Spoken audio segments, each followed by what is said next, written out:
ಆದ್ರೆ ಜಮೀರ್ ಅಹಮದ್ ಖಾನ್ ಅವರು ನಿನ್ನೆ ಹೇಳ್ತಾ ಇದ್ದಾರೆ ಸರ್, ಮತ್ತೆ 5 ವರ್ಷಗಳ ಕಾಲ ಸಿದ್ದರಾಮಯ್ಯ ಮುಖ್ಯಮಂತ್ರಿಯಾಗಿರ್ತಾರೆ. ಸರಿ ಇದೆಯಾ ಸರ್? ನಾವೇನ್ ಮಾಡಿದ್ರೆ ಅದಕ್ಕೆ ಅವ್ರ ಉತ್ತರಕ್ಕೆ ನಾವೇನ್ ಮಾಡ್ಲಿ ಈಗ? ಈಗ ಅವ್ರು ಹೇಳಿದಕ್ಕೆ ನಾ ಹೇಳಕ್ ಪಾರ್ಟಿನೂ ಅನ್ನಲ್ಲ, ನಾ ಹೈಕಮಾಂಡ್ ಅಲ್ಲ ಅದ್ ಕೇಳಲಿಕ್ಕೆ. ಅಲ್ಲ ಸರ್, ತಾವು ಮುಂಚೆ ಹೇಳಿದ್ರಿ, ಈಗ ಏನೋ ಮಾತಾಡ್ತಿಲ್ಲ ಸ್ವಲ್ಪ ಸರಿ. ಅದೇನ್ ಪ್ರಯೋಜನ ಇಲ್ಲ, ಏನ್ ಮಾತಾಡ್ರಿ, ಏನ್ ಅನಾವಶ್ಯಕ ಚರ್ಚೆಗೆ ಕಾರಣ ಅಷ್ಟೇ. ಅದೇನ್ ರಿಸಲ್ಟ್ ಬರೋಲ್ಲ, ಏನೂ ಅಲ್ಲ, ಮುಗಿದೋದ ಅಧ್ಯಾಯ ಅದು.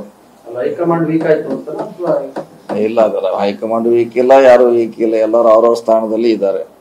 ಮಾತನಾಡಿದಂತವ್ರು ನಿಮ್ಮಂತ ಎಲ್ಲ ಸೀನಿಯರ್ಸ್ ನಿಮ್ಮಂತ ಸೀನಿಯರ್ಸ್ ಮಾತಿಗೆ ಬೆಲೆ ಸಿಗ್ಲಿಲ್ಲ ಅಂದ್ರೆ ಸರ್ ಏನ್ ಮಾತಾಡ್ರಿ? ಡೈಲಿ ಏನ್ ಮಾತಾಡ್ರಿ ಹೈಕಮಾಂಡ್ ವಿರೋಧವಾಗಿ?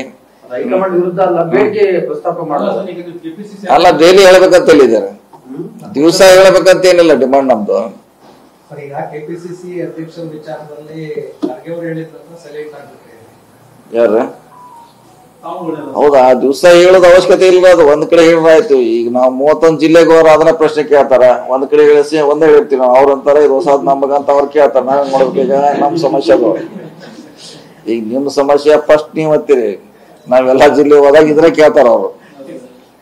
ಅದು ಹೈಕಮಾಂಡ್ಗೆ ಇದು ಸುಮಾರು ಸಾಯ್ತಿದೆ, ಅದ 5 ದಿವಸ 14 ಗೊತ್ತಾಡಿದ್ರ ಅಂತ ಅವ್ರ ಅಂತಾರ. ನೀವ್ ಮತ್ತೆ ಅವ್ರು ಬಿದಾರ್ದಾರ ಅಂತಾರ, ನಾವು ಫಸ್ಟ್ ಟೈಮ್ ಕೇಳಂತ ಅವ್ರ ಅಂತಾರ. ಈಗ ನಾವ್ ಮದ್ ಸಿಕ್ಕೊಂಡ್ ನಾವ್ ಒದ್ದಾಡ್ದಾಗೈತಿ.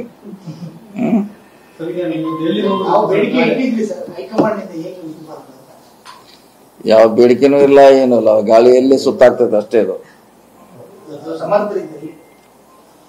ಈಗ ಹತ್ರ ಕಾಲು ಬಂದಿಲ್ಲ, ಚರ್ಚೆನೂ ಅನಾವಶ್ಯಕ, ಬಂದಾಗ ಮಾತಾಡೋಣ ಅದ್ರ ಬಗ್ಗೆ. ಇಲ್ಲ, ಅದು ಇನ್ನೂ ಡೇಟ್ ಫಿಕ್ಸ್ ಆಗಿಲ್ಲ, ಮುಂದೆ ಹೋಗಿದ್ದಾರೆ. 29 ಇನ್ನೂ ಫಿಕ್ಸ್ ಆಗಿಲ್ಲ ಡೇಟ್. CM ಅವ್ರು ಡೇಟ್ ಕೊಟ್ಟ ಮೇಲೆ ಓಪನಿಂಗ್.